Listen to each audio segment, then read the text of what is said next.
You know, but I don't remember names very well. That's my wife right out there. Oh, yeah. I like her hat. Yeah. No, no, she's with the American Legion. She's the president of the American Legion Auxiliary. Okay. Okay. Yeah. I do have a speech impediment, not as bad as it used to be. Yeah.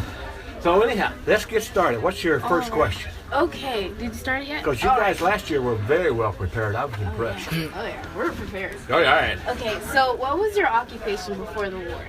Before the war? Yeah. Cowboy. Cowboy.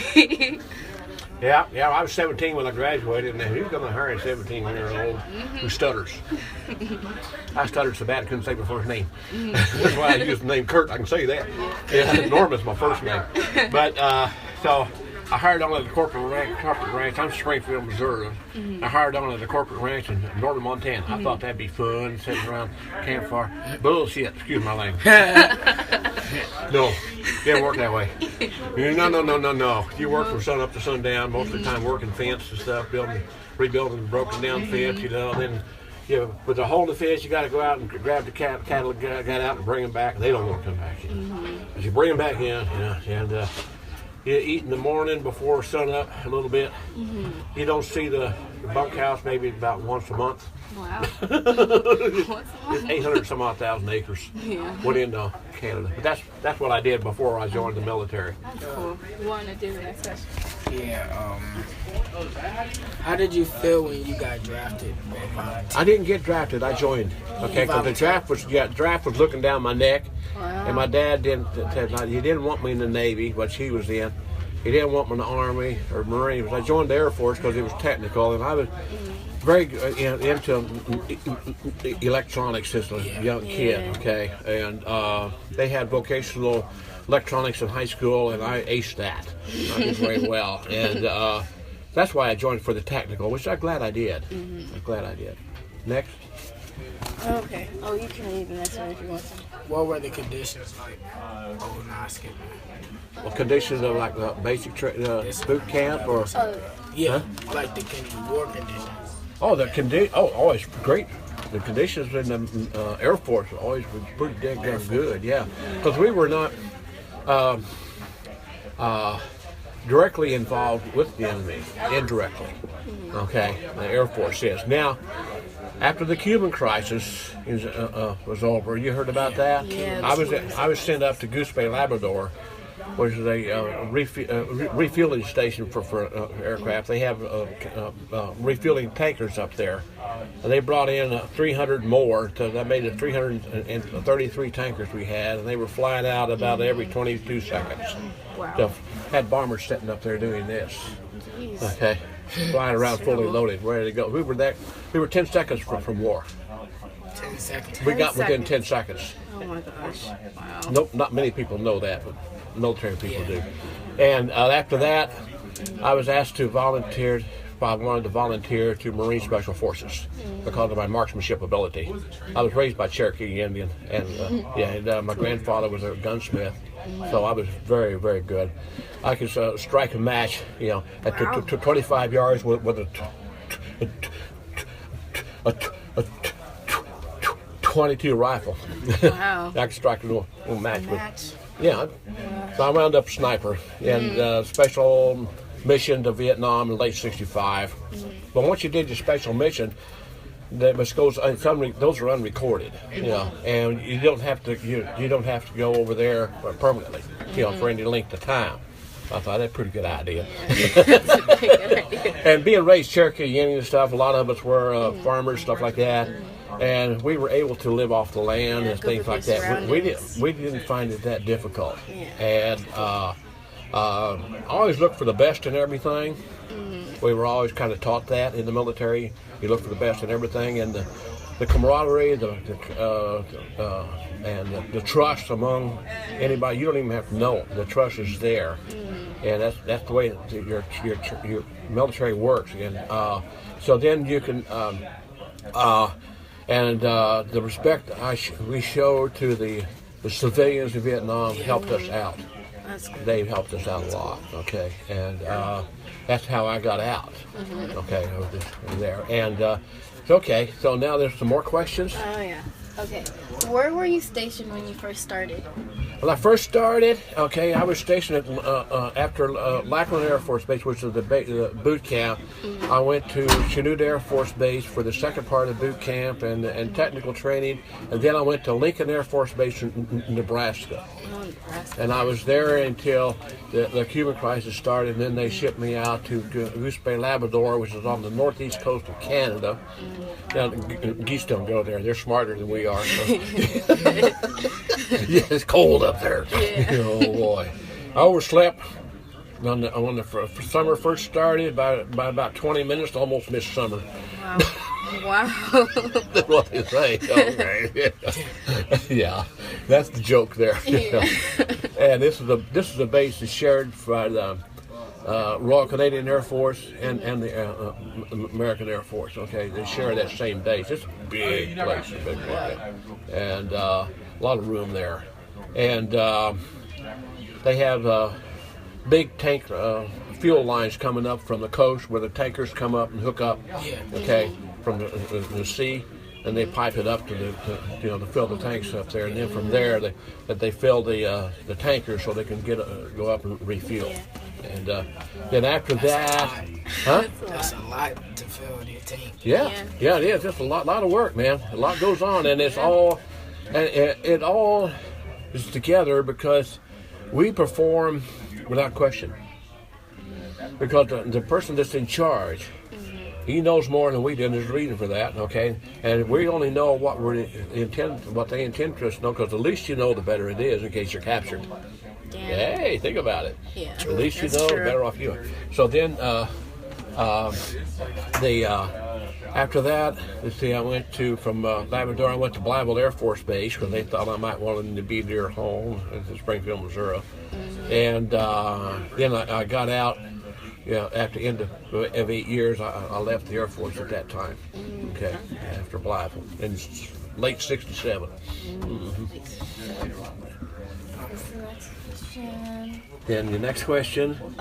Is that what you were saying? Okay. All right, what were some of the pranks that you pulled on others? The what now? Pranks. Did you pull pranks on others? Complaints? Pranks. Pranks? Oh, yeah. Oh, there's an old famous one. Yeah. Guy laid his bunk. The guy that snores the loudest is the one that generally gets it. Laying back like this, And what we do is we fill his palm with shaving cream. Shaving cream. And tickle his nose, and he goes. And it's all loaded. Yeah. And then, now the favorite prank that the sergeant pulled on me, because he always had me in the top bunk right close to his office with the barracks there. He would come out, and I was a sound sleeper. I was just tired. And he'd get right in my ear and holler. Oh, no. And I would come out of that thing, forgetting that I was on the top bunk, on the floor. And he says, "Good morning." That's terrible. Yeah, and no, they're funny pranks. Short sheet of bed. You heard of that?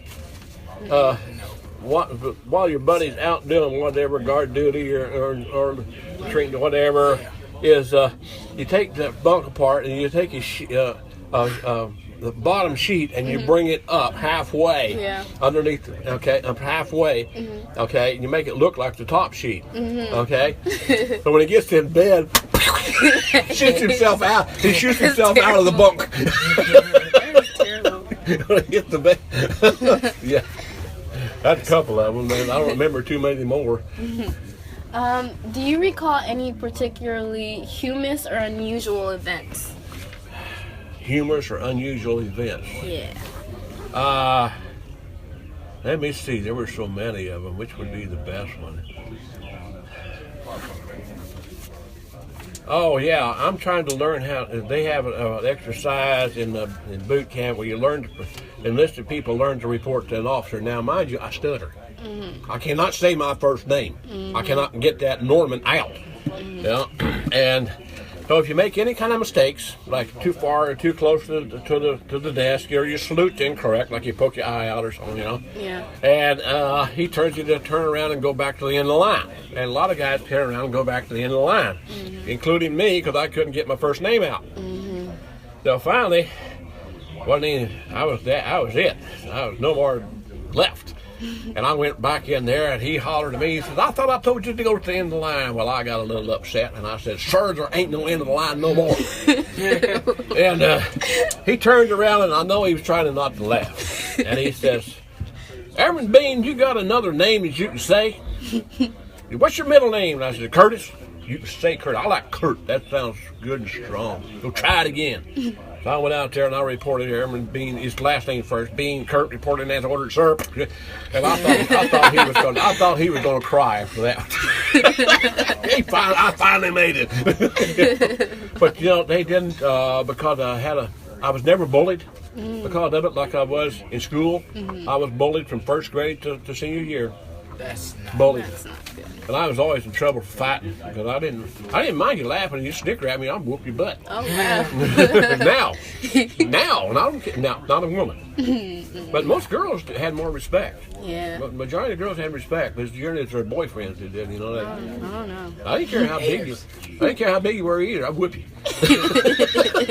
Had to, you know.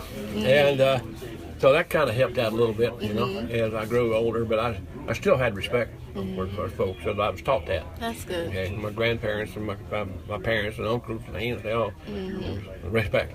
Okay. That helped in the military because it was easy. Yeah, a bit easier Yeah. to listen. But you can trust anybody in the military. If you're assigned combat mission together or whatever, it is, you can trust that you're not going to be left behind. Sure. Ain't going to happen. Okay, next question. What was it like when you left the war? What was that? Like, what was it like when you left the war? Worse. It was worse. You ever been had shit rubbed all over you? Oh, no. Oh, no. No. The crap beat out of you? Yep. I did. Terrible. I went into San Diego, okay, once, okay? Told not to wear my, this is just before I got out. Told not to wear my uniform in public. Why? I'm proud of it. Bad. I found out why. And then, in '72, I come back from Madagascar. I'm working for NASA, the space program. I've been away for a while. And my military training, the technical training, helped me to get into the space program because I had this electromechanical experience with bombers and stuff and things, you know, and had a lot of that in those movable antennas, hydraulic driven, electronically controlled things, you know. So I did well there. And went out of the military into that at $122,000 a year. It wasn't bad. A lot of money. But '72, I come back, and my first wife and my two little girls are in a laundromat in La Plata, Maryland, waiting for a house to open up so we have a place to rent. And I'm working at a satellite, an NRL satellite tracking station in there. 5 guys come in, you know, and they say, "I smell a fucking Vietnam vet." Excuse my language, but that's the way they said it. Yeah. And yeah, I'm a Vietnam vet. It's a freaking baby killer, Yeah, you dope addict son of a bitch, you know.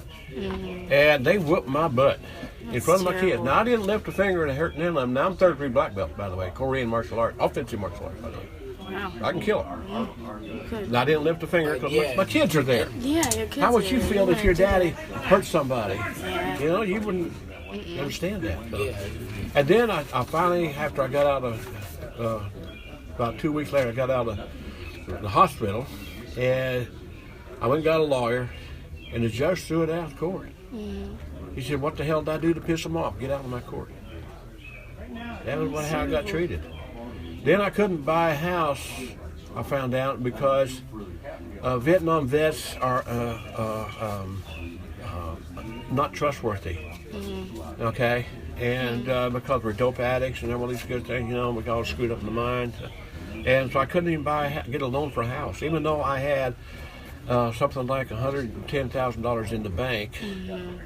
I still couldn't buy it. I wouldn't want to pay cash for a house. That was the wrong thing to do because, you know, and my financial advisor says, "No, don't do that."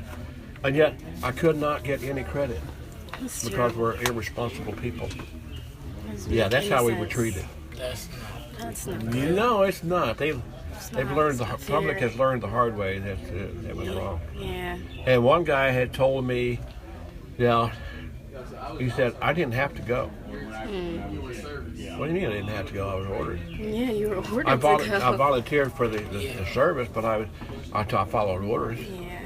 Okay, because they knew I was chosen in order to do something because they knew I could do the job. Hey, that feels pretty good. Even though you know you might not come back, but you don't think about that. Nobody thinks about that. It's just not human nature. Human nature at all. No. And, now, you got any more questions here? How did your family feel when you came back from the war? Oh, they were happy. They were happy. Oh yeah, they were That's happy to good. see I made it. Yeah. They knew I was too damned ornery not to make it. Oh, they were quite happy. Yeah, they were very proud. Okay. All my family very proud because my dad was in the Navy in War II. And he was an alcoholic because he didn't know how to handle PTSD. They didn't know in those days. He became an alcoholic. Yeah, that was hard. He was a great man. Okay, great man. Funny man. He could take the worst joke and have 100 people laughing in 2 minutes. The kind of guy he was. But alcoholism was difficult to grow up with. But I've later learned to understand it. Later. But, I took care of him. Okay, That's good. Took care of him. He died happy. He had a stroke, but he died happy. That's good. That's right. And, but he. So now the next question. Let's see. How did going to the war affect you? Affect me? Yeah, affect you. I had no problem with it. I was problem. expecting it. I joined the military and I was expecting it. Okay, and I did whatever I was charged to do, the best of my ability, and that's all we could do. That's all you could do. Yep. That's what you said. She's gonna take our picture. Okay. Now, All right, turn around so I can get your producer. All right. Got it. All right. yeah. Next question. I think that's all for you. That's it. Is it? all we Okay. have. Yeah. Any other you might have thought of during the time we've been talking? Let me see. Sometimes answers So, bring up, huh? you were in the Air Force. Yeah, and then the Marines, and So- then back to the Air Force. What did you were like you best? doing in the Air Force? I was an aircraft electrician, autopilot technician, and then I cross-trained into help look to load the bombers, to help load the bombers. So you loaded bombers? Yeah, I loaded bombs on the different bombs, the weaponry on the bomb. Okay. Well, we could by doing that, they found that we were kind of short-handed. No matter what, you always seem to be short-handed. And when when things get tough, everybody gets out there and does. If they're already trained to do these different jobs, then you can do that. Okay. And but I lost some of my hearing because of I have to get up next to the bomber's engine with the cowling off. There's a generator sitting on there, and it's 85 pounds. Okay, the generator, and it's got 24 bolts holding on. Okay, and they're all lock nuts, and it's got a spline nut that goes into the constant speed drive. Constant speed drive is a hydraulic motor. The input is driven by takeoff from the engine. Okay, and from I think it's from about 1,500 RPM up. Okay, that constant speed drive can provide 6,000 RPM plus or minus 1/2.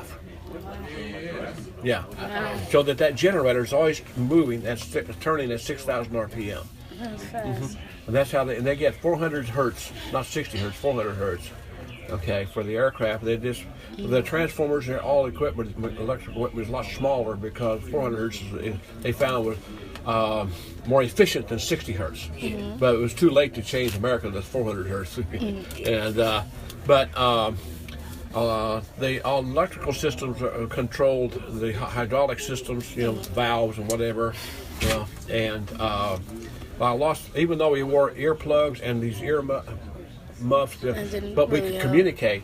And I'm having to make adjustments on the constant speed drive while I'm talking, while a guy in the cockpit is running the engine, between 40% and 100% back and forth. Back and forth. But the only incident I've seen that was funny, you talk about funny incidents, was a blackbird was walking along the tarmac behind the engine, and we were up to 100%, and there was a great big round metal post that held the lights, the big lights like football stadium lights, to light the flight line, and the exhaust going out this way is so strong that it actually has suction underneath it, and it picked that bird up and flung it right into that post. That's terrible. And I thought it was dead.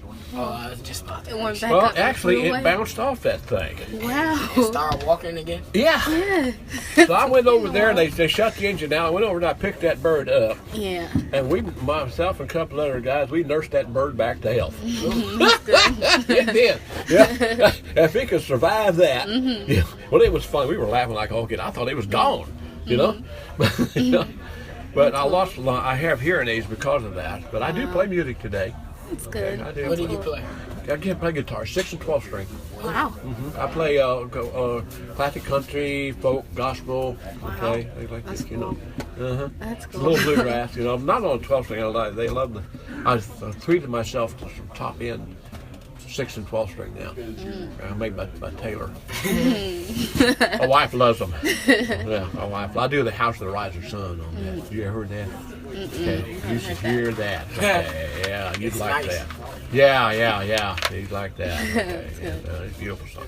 Okay, is there anything else I can do with you? That's about it. That's all That's we wonderful. need. You guys were well prepared. I appreciate it. Yeah. Thank you. It's nice Okay. meeting you. Yeah, was and I nice. was very impressed, Nice. And the guys that I was with last time, they said, you know how to, they got the markings on this one. The older Jeep I was inside there don't have any markings on the thing, and this young man says, you know how to drive this? Yeah. He says, how you know how to shift it? And I said, well, you just kind of got to know. Just gotta know. Yeah. When I first came here, before I met her, I had an old 47 Ford pickup. It's on the column, 3-speed on the column. Yeah, it's stick shift. And then took it to Jiffy Lube once, and that was a mistake. Oh, terrible. Yeah. These old Jeeps, the Willys Jeeps especially, they're tougher than nail. They were tougher than the Jeeps they make today. They're really tough. One of my friends bought him a nice Jeep here a while back. He raised it up and he put big wheels on it. And I said, you ready want to do it? Yeah, he blew his transmission out, blew his rear end out, and then he blew his engine in. Too much stress on it. Too much stress. So anyhow, I thought this would be a good interview place because it's easier to hear.